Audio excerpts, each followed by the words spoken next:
All right, guys, I'm heading out on the Mississippi River today. I'm going to be doing a little bit of wing dam fishing, and I've gotten a few questions about how exactly do you find wing dams on the Mississippi River. Well, there is a number of ways to find them, and I'll go through a few of the ones that I use and show you exactly what I'm looking for when I'm looking for wing dams. Now, the first way to find them is a general location way to find them, and that's to go on the Corps of Engineers website and look up the navigational maps. The navigational maps will show the location of all the wing dams in the Mississippi River. It'll also show where the Corps of Engineers has put riprap banks and other rock structures. So I found a lot of good fishing spots just by using those maps. So let's look at those maps now. As you zoom into a specific area of the Mississippi River, you will see orange rectangles. Each orange rectangle represents a map that can be opened in PDF form.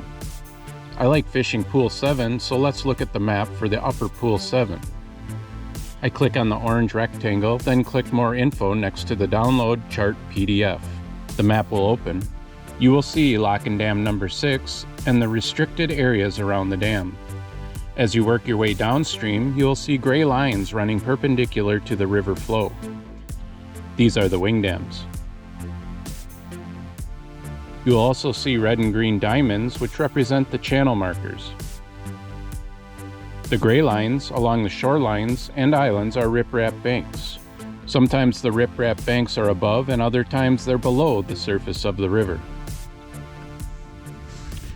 As you can see here, I am approaching a pile of rocks. As you can see over here, there's a few seagulls sitting on it, but there's also rocks that are underneath the surface of the water. And this is what's called a closing dam. And a closing dam is a dam that goes all the way across a whole secondary channel of the Mississippi River. Now, there isn't closing dams that go across the main channel, but there are closing dams on the secondary channels, and these were built to force more of the flow out into the main channel. Essentially, it's keeping water from flowing down this secondary channel and pushing more flow out into the main channel. One way you can find these closing dams is by looking at those maps that we just looked at. Another way is to use the Navionics app, and I believe it's about, it's a Navionics Boating App. I believe it's about $50 a year for a subscription, but it does show all the wing dams on the Mississippi River. Now, they're not real obvious, but I'll get our location here. So on the app, you can see the black line, the black dotted line, just ahead of the red arrow there. And that's that closing dam that we're looking at. You can see parts of the closing dam are sticking up out of the water, other parts are not. This is a very shallow closing dam. You do not want to hit this one with your boat. You do not want to cross it in the wrong spot. Now, they have left certain spots open so that you can motor through them. This particular app does not show those openings, but you can maybe determine that just by the depth readings. But what we really want to do is to be able to identify those openings just visually by looking at the dam. Now, if I scan across the dam, I can see very strong ripples and then a slick area above the ripples. The rippled area is where the rocks are. So I see the ripples, very strong visual representation of where the dam is. And then I get to this part over here and I see it's essentially slick up through this area. So there is an opening here. I know that from experience, but if I hadn't known that, I could visually identify that opening just by looking and reading the surface of the water. Now, on a very windy day, it may be tough to see, but today, when we have very little wind, I can identify the ripples end here, and then they end off the end of this rock pile. So I know there's an opening here. How deep is the opening? I really don't know. But what I can do from this point, from the downstream position, I can approach that opening very slowly. And I have a transducer on my trolling motor head that's connected to this unit. Right now it's saying 3 feet right below the boat, so that's not a lot of water. So I really want to proceed with caution. Right now I'm spot locked on the downstream side of this closing dam, and I want to find out if I can cross this closing dam without any problems. So what I'm going to do is just approach slowly and watch the depth on this transducer. And you can do this with your outboard too. You might want to trim up as you approach it, trim up as high as you can go, and watch your electronics and make sure you are not going to get too shallow. So we're coming up on it. I see I'm still at 3 feet. I'm going to just pause right here and see if I can show you this opening a little better. I'm going to spot lock us right here.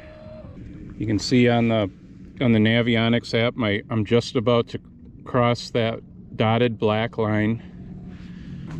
So you can see here pretty clearly where the wing dam is. You see where this disturbance is, and it's very rippled up. That's just downstream of the rocks. Some of the rocks are in the ripples, but you do not want to cross in an area like that. And if you do want to approach something like this, you want to approach it from the downstream side so that the current isn't going to push you over the top of them. But you see right in front of us here, as opposed to right over here, there's a very nice slick spot. So I know the water is flowing through here. I know there's no rocks near the surface in this area. So I'm going to continue to proceed on upstream over this closing dam. You can watch my depth at 3 feet, 3.5 feet, 4 feet, 4 feet, 4 feet, 3 feet.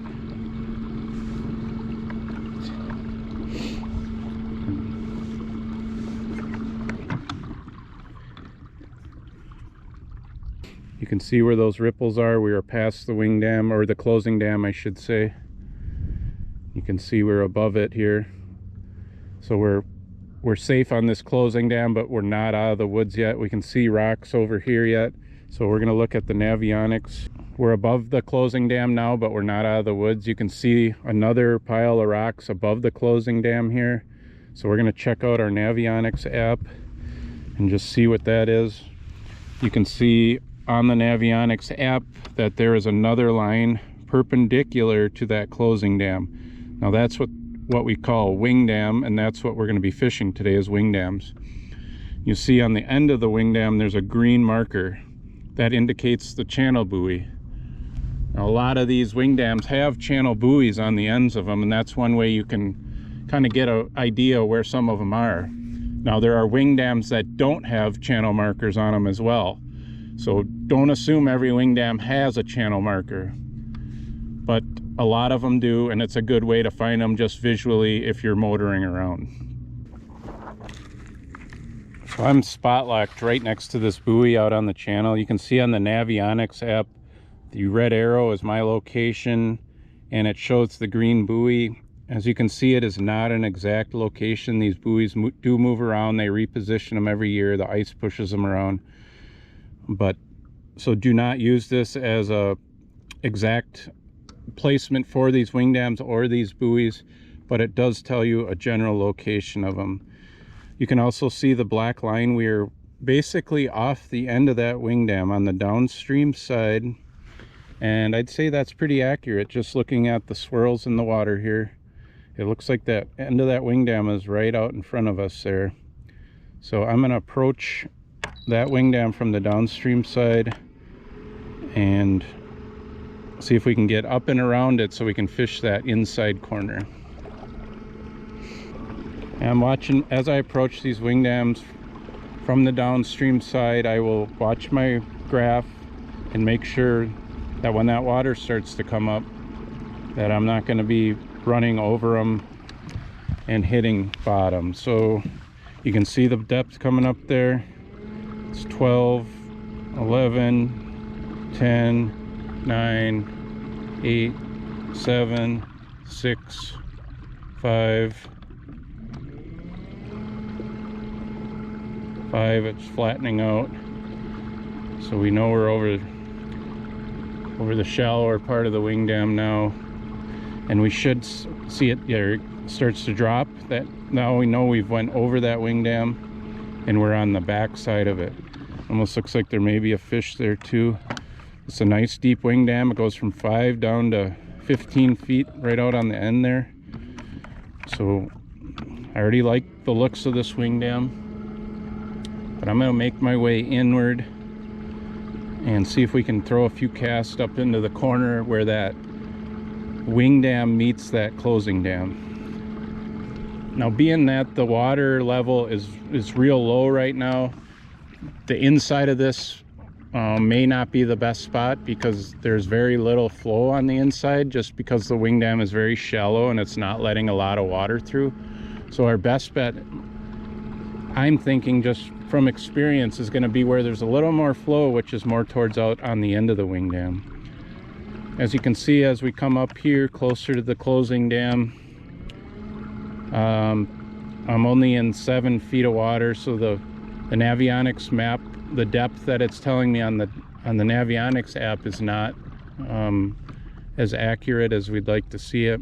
I'm not happy with 6 feet of water right now for fishing, being high sun. Maybe an evening, like after dark or right before the sun goes down, this might be where some fish push up in. But I'm gonna move back out to a little bit deeper water. I'm gonna fish that 12 to 13 foot range where we saw a little more flow, more towards out on the end of that wing dam. And I'm just gonna spot lock us, and you can do this with the regular anchor, you don't need spot lock, but I'm gonna anchor us just above the wing dam within casting distance, and we're gonna work some jigs down the upstream side of that wing dam and just see if we can catch a few fish. And then we'll go look at some other ones too and talk about those. But I want to try a few casts here because it does look pretty good. I'm just looking right now to reach about 12 feet, 12, 13 feet. I want to be able to reach the end of that wing dam with my casts as well. And 13 feet, we'll anchor it right there.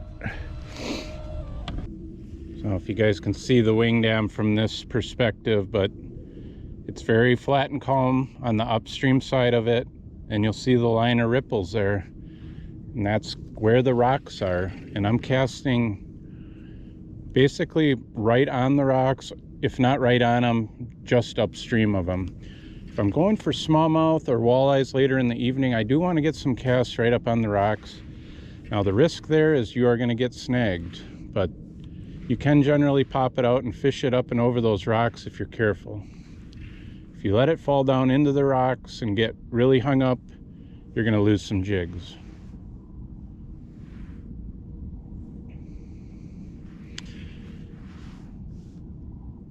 We're just going to throw a few casts at each wing dam. We're not going to spend a ton of time. With the wind being down, we can fish these pretty quickly and effectively. So I got 1/4 ounce on. I'm getting good feel. Water temp's right at 40 degrees. The river was warmer. It got up to 45 degrees last time I saw, when it was real warm, and now it's cooled down with the colder temperatures we've been having. I'm gonna cast. That's right out towards the end of that wing dam. I'm still above it. Since I cast it at an angle to the current, it's going to fall much faster. And I'm watching my line right now with a steady rod. There, I see my jig just hit the bottom. I'm going to pop it up. Watch that line. There, it hit the bottom again. I'm going to pop it up. Nice steady rod. Watch that line. There, it hit the bottom. Pop it up. Watch that line. Pop it up. Watch that line hit the bottom. Just work that front face of that wing dam nice and methodical. Just get your cadence down. If you want to learn this method, the best time to come out is on a day like today when there's no wind. You can really see that jig hitting the bottom when your line goes slack. Windy days make it much more difficult to tell. You can still do it, but it's not a good day to learn it.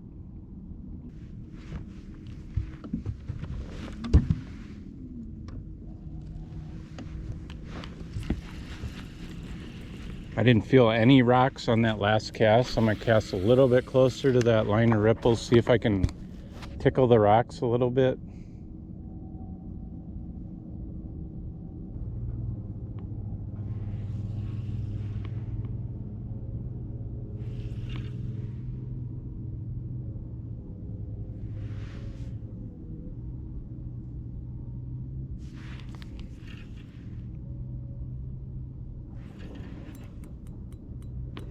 There's the rocks.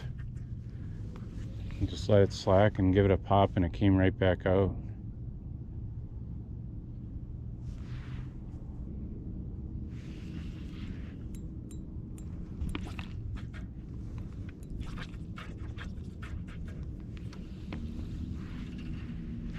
There's one. We just moved, guys, right off the end of that wing dam. I just made a little bit of a move there, and first cast I got snagged twice coming off that wing dam. It feels like a good fish. We'll get the net.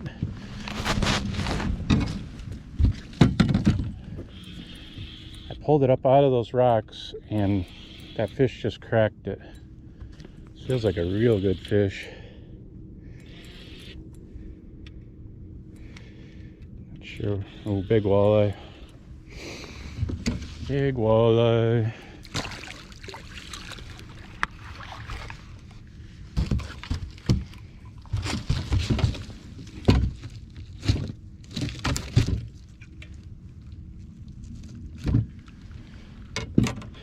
So that's what you fish wing dams for right there, guys. Made that slight little move.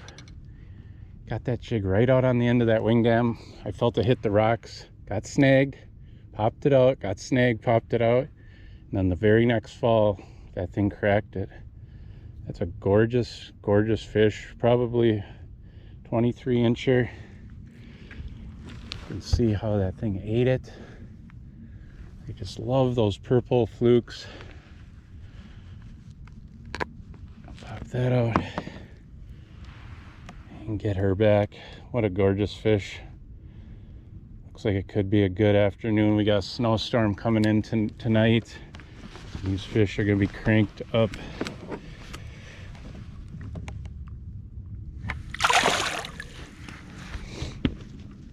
Yes. You can see on the Navionics app there where my boat is in relationship to the end of that wing dam. I'm essentially just about parallel, or basically even with the end of that wing dam, and I made an angled cast out there and let that current swing that jig down into those rocks. Now don't get frustrated if you get that jig stuck in the rocks. Let some slack line out, let that current take that slack line behind where the jig got stuck, and then give it a few pops. It'll usually come right back out.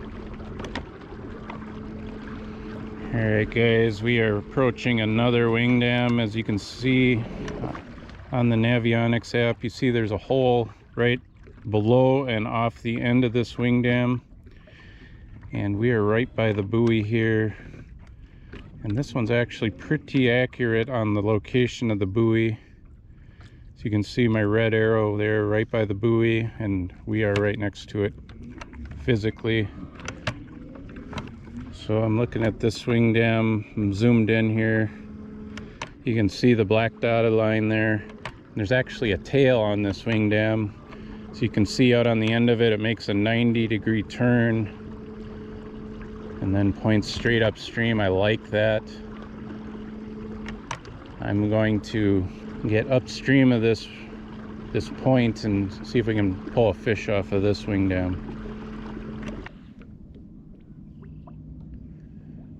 All right, you can see we are directly upstream of that 90-degree turn. I'm gonna spot lock us there. We're sitting over about 19 feet of water here. I'm not gonna spend a lot of time at any one wing dam. I caught that nice fish off that last wing dam, but I'm not gonna just keep pounding that wing dam hoping that there's another fish around. If there's an active fish on it, they're usually gonna hit within a few casts. Catch your active fish and then move on. It's going to be your best way to put the most fish in the boat. Kind of staying a little further away on this one just because of that tail end on there. But we'll reposition here after a few casts and take a different approach at it. Maybe move a little bit closer.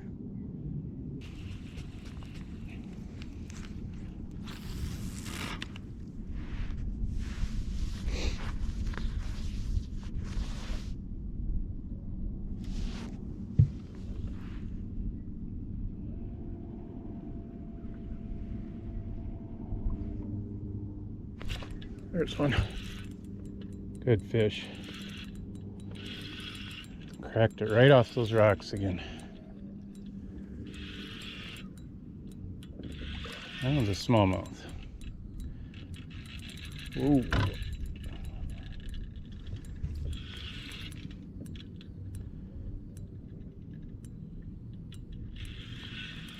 Oh, big old bronzy.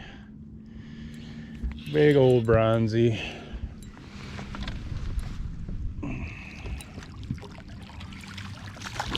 Oh, what a toad. They don't get more football-y than that. Oh my goodness. That's fun. Oh, that's too much fun. Look at that. Look at how thick that fish is. Goodness gracious. What a toad.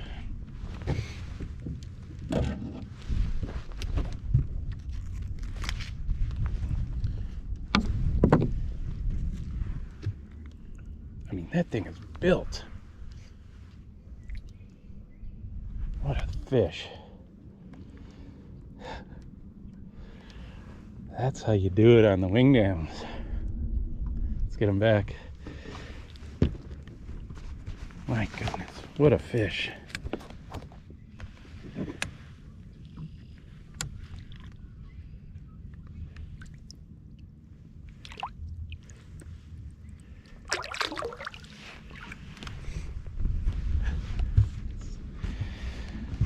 I thought that was a walleye, but I don't care. If it's a smallmouth like that, we'll take that anytime. Let's take a look here. So you can see on the app my location relative to that wing dam. We're just right off the end of that turn in the wing dam. That fish was sitting right off that end, that upstream end.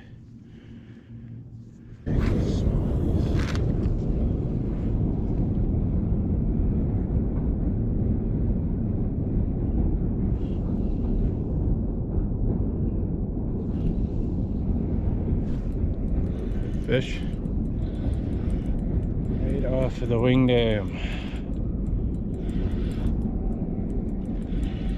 What do we have? Smallmouth? It's acting. Oh, big old smallmouth. Smallmouth of these wing dams. We'll take it. Oh man, yes. Love it. Love it. There we go. Well, guys, I think we'll end the video on this fish here. We covered how to find these wing dams, how to approach them, how to cast to them, how to catch fish off of them. Get that guy back. So in review, you can go to the U.S. Corps of Engineers Upper Mississippi River navigation guides. They'll show you where the wing dams are in general, but what they won't show you is when you're on the water, they won't show you your relationship to the wing dam.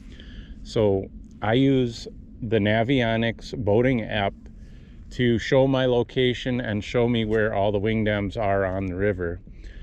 I showed you how I use that and position my boat towards the ends of the wing dams, cast downstream towards the wing dam, and work those jigs back.